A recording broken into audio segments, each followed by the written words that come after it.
let's go back to education.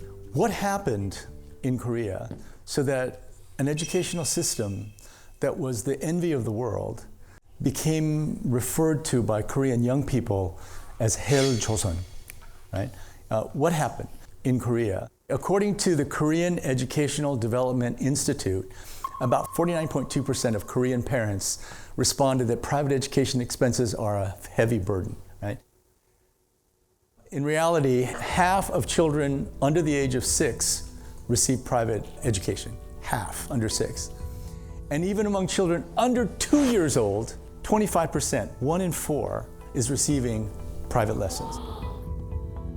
So, you know, this story just came out, right? One of the famous English language institutes.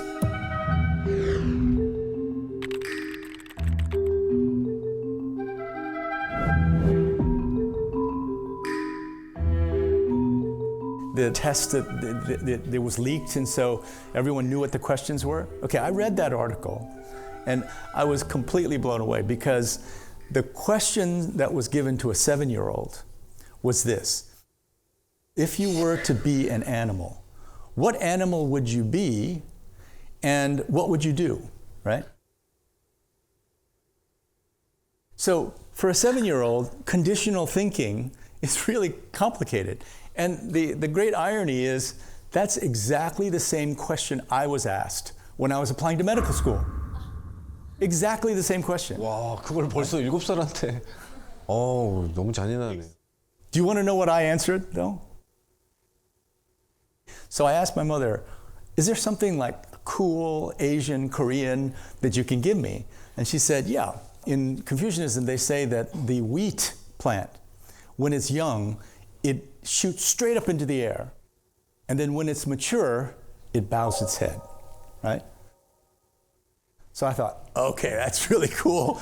No one else is gonna say that, right? So I gave that answer, and the people in the medical schools and my own pre-med advisor loved it. 그래서 합격했다고요. But that's how hard the question is, right? So I think it's a bit much. 맞아요. So Hail Joseon means that there's a cruelty of the experience. What I've heard from some young people is, I am not going to have children.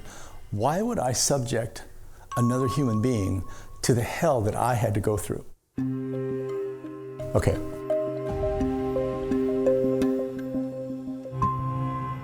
So let me just give you one piece of data, right? 1960, when I was born, right? The birth rate was still six children per woman, right? 6명. And at 0.72, I just told you, there was the rate in 2023.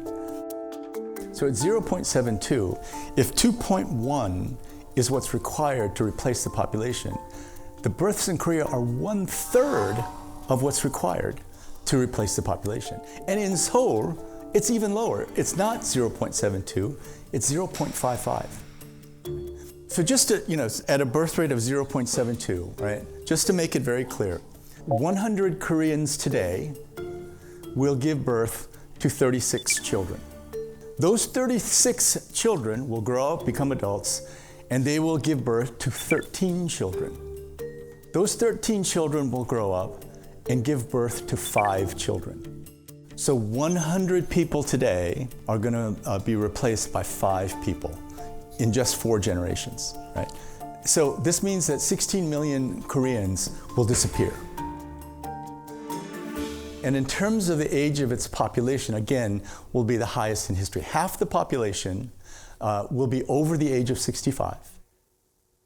Less than 10% will be under 25. And children under 5 will make up 1% of the population.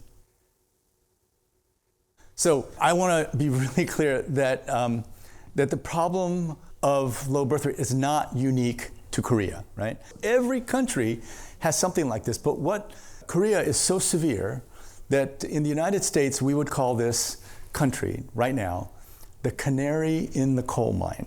Has anyone heard that before? So in the coal mines, the coal miners would take a canary, a bird, in a cage, and they would go down into the mines and they would hang the cage and every once in a while look over. If the bird was happy and singing, they could work. But if the bird keeled over, that meant there was carbon monoxide. The canaries are very sensitive to carbon monoxide. So in a real sense, Korea is the canary in the coal mine, right? And I say that because this is happening everywhere. As the canary in the coal mine, light the path for every other country that's facing this kind of issue.